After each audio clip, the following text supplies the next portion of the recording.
Hey guys, how's it going? Emily from Joy of Coding here, and I'm so excited to talk to you today. We had a question in the group.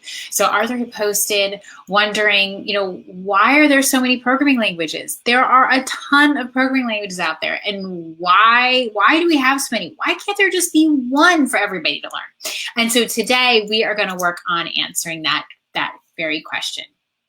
Okay, and so I am going to work on sharing my screen. Okay, let's see if I can pick. There we go, screen one. All right.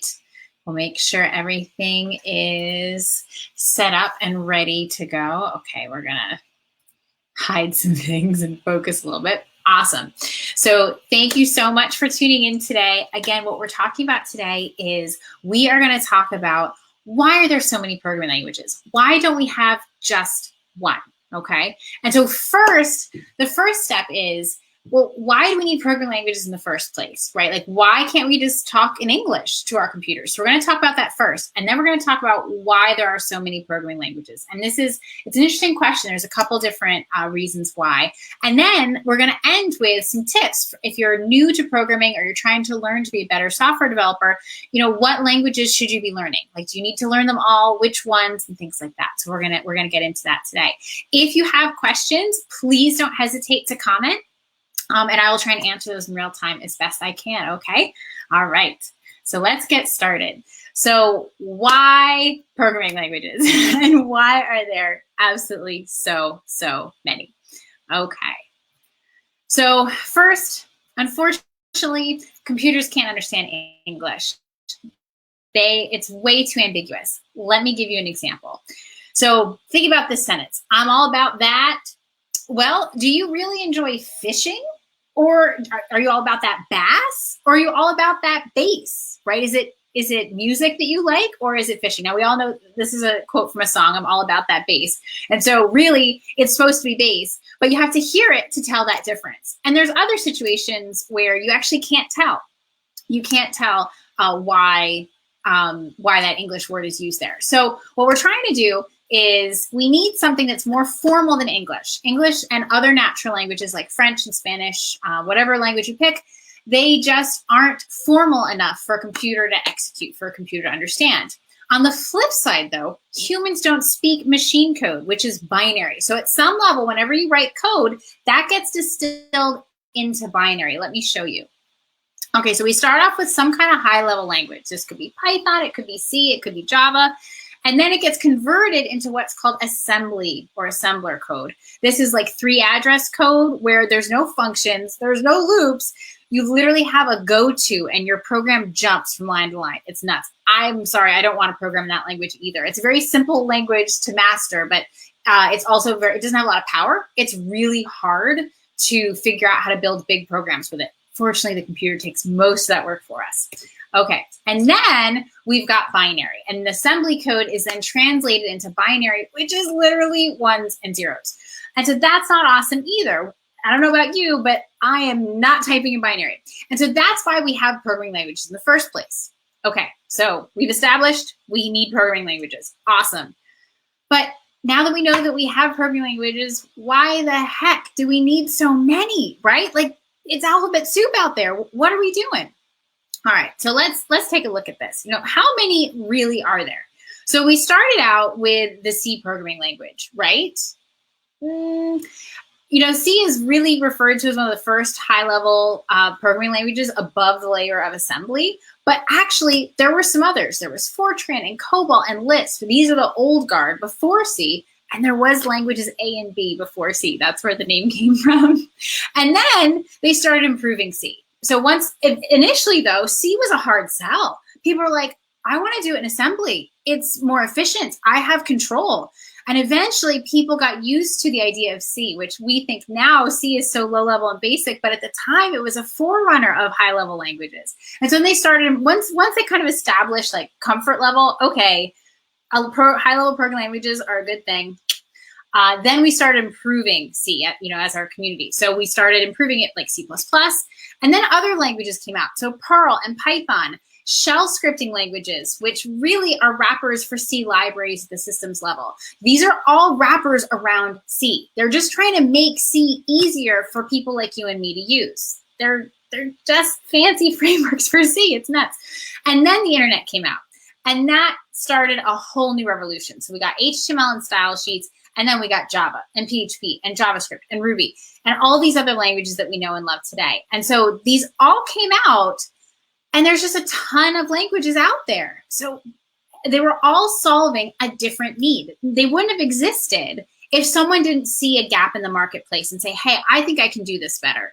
For example, like Perl is a little bit like C, it's a little bit like Python, same with Ruby. They kind of have the similar syntax, whereas Java and JavaScript, they're in a different frame. They have C-style syntax, and so it looks a lot like C, but each time they create a new language, the authors are actually trying to add something to the language.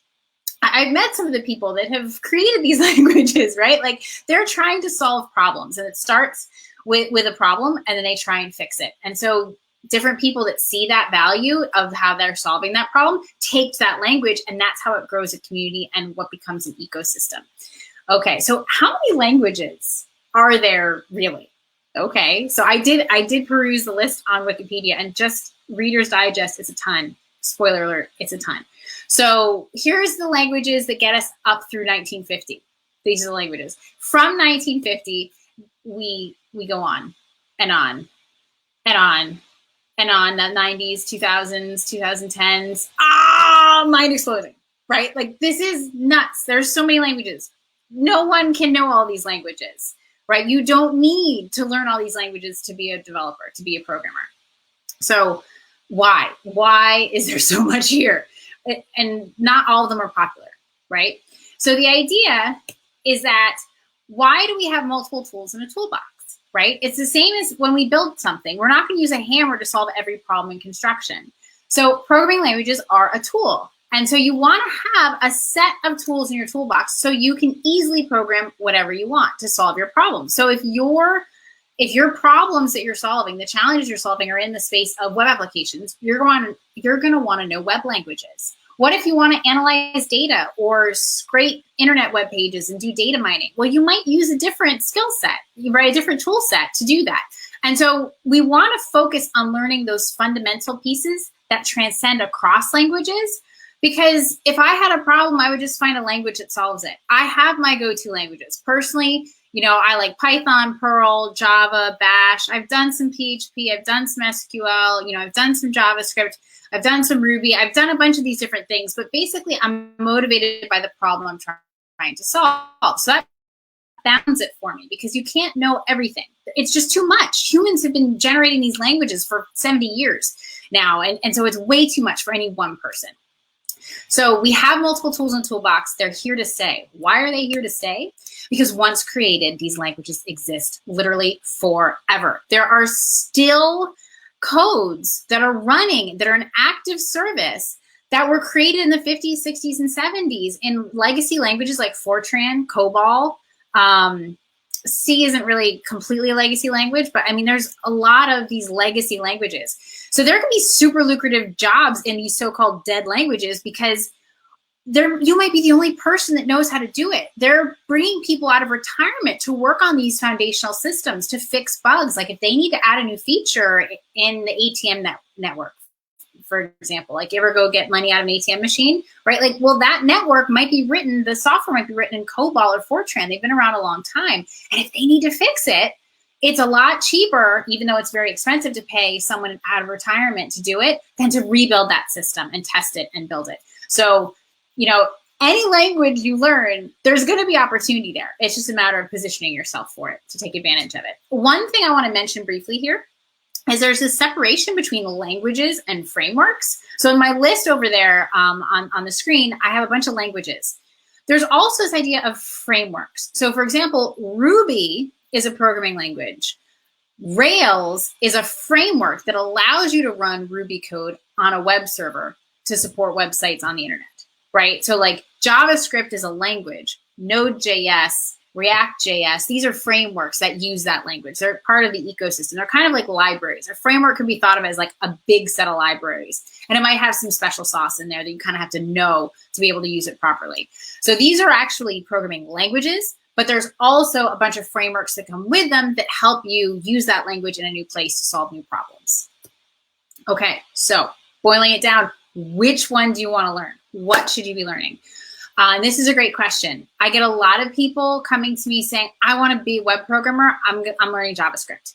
And I completely respect that choice. However, as an educator who's invested at least 15 or more years in how to teach anyone to code, like literally anyone. Like I've worked in a university setting where I'll take art majors who just happen along my course because it's a gen ed requirement. And I convince them that, no, they should be CS majors, the computer science majors. So I've worked with all types of people, art majors, history majors, English majors, physicists, mathematicians, doesn't matter, scientists, doesn't matter where you are, anyone can program. But I think there are easier roads and there are harder roads. So it doesn't matter where you're going. Personally, I think the place to start is Python. And I'll tell you why. Even if you want to be a web programmer and you're going to do JavaScript, doesn't matter. This is why. So with Python, it's the closest language we have to English right now. And it's the easiest to get up and running. When it's easy to get up and running, you can see results quickly, which helps motivate you to keep going, right? Because no one wants to be discouraged. I find that with JavaScript and the HTML and CSS ecosystem, the web, all the pieces and the framework pieces for that ecosystem, that's such a high bar for someone who's just starting out. And in my opinion, the place to start is with loops and functions, learning to write your own functions and write your own loops. And that type of problem solving, I think, let go of the complexity, like just cut through it all and focus on the fundamentals. And so that's why I say pick any language. Maybe it's Python, maybe it's a different language. And you only need it for a couple weeks, 5 or 6 weeks maybe, to like kind of master this problem solving, and then you move on. And then it becomes your first language, but it's not your last. Most software developers know tons of languages, right? We use whatever language it works for the job that we're trying to do. So it doesn't matter which one you start with. It matters what you're using to solve your problem, if that makes sense. And so my recommendation is to focus on a language that's easy to get up and running so you figure out, well, how do programming languages work? And there's another video in the group where I talk about the 7 basic things you need to learn about programming languages.